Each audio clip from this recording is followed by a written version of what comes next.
Let me speak today from Jude, chapter 1, only one chapter in the book of Jude, verse 10, about some brute beasts.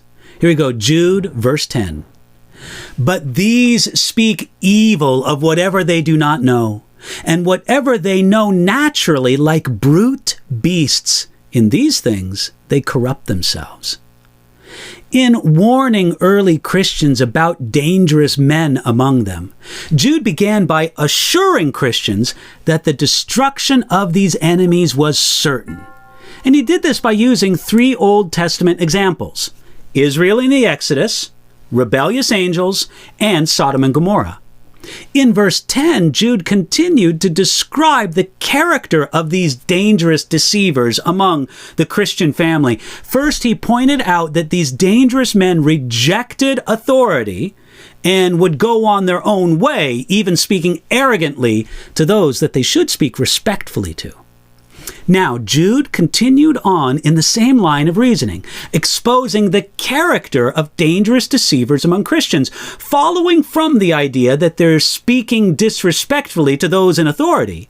Jude pointed out that the dangerous deceivers speak evil of whatever they do not know.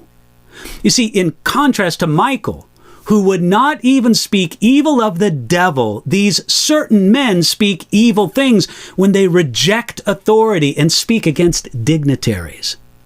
Look again at those words, of whatever they do not know. The certain men didn't even know the things or the people that they spoke evil about. Their evil speech was made worse by their ignorance. And this is all too common. We find it too easy to speak as experts on circumstances and issues when we really do not know. This should encourage us to real humility, to simply not speak beyond what we know.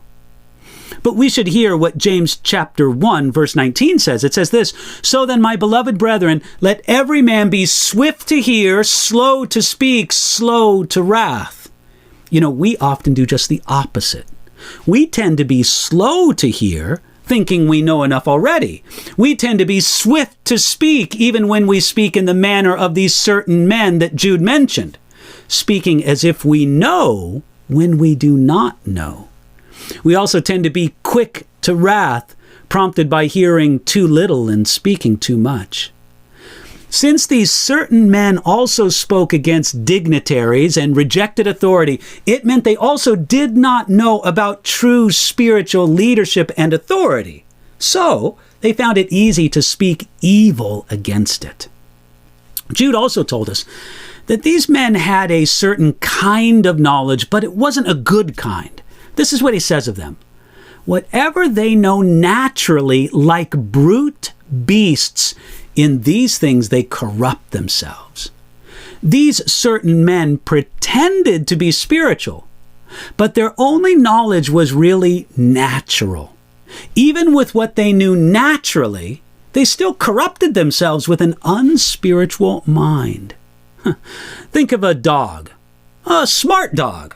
That smart dog can impress us with its doggy mind.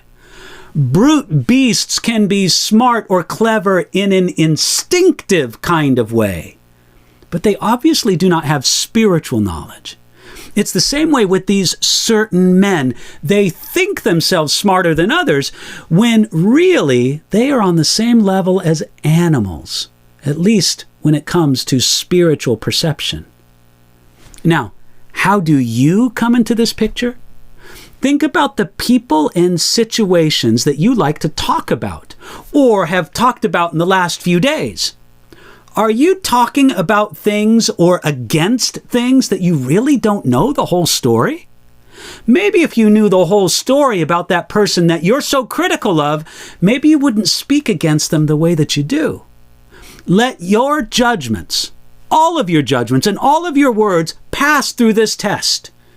Do I really know about this, enough about this to talk about it? Is it really my business to speak about this? This ability to let the Holy Spirit speak to our conscience this way, this is one of the ways that we rise above the brute beasts. And in Jesus Christ, you can rise above today.